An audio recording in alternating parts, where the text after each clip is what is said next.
আজ বানাবো কাশ্মীরি মির্চের পুর ভরা পকোড়া। শীতকালে এই লঙ্কাটা বাজারে খুব দেখা যায়, প্রত্যেকবারই লোভ হয়, তো এইবারে হাজব্যান্ড নিয়ে এসছে, আজকে বানাবো। কিভাবে বানাচ্ছি তোমাদের সঙ্গে একটু শেয়ার করি।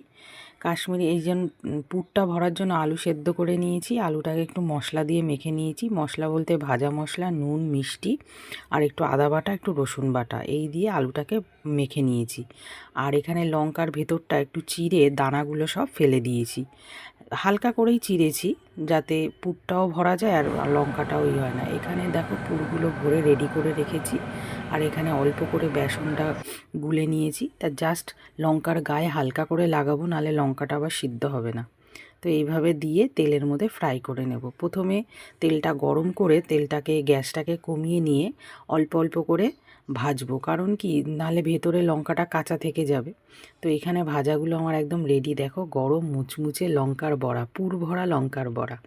ওহ, দারুণ লাগে গরম ভাতে, দারুণ দারুণ একদম। একবার করে খেয়ে দেখো, খুব ভালো লাগে।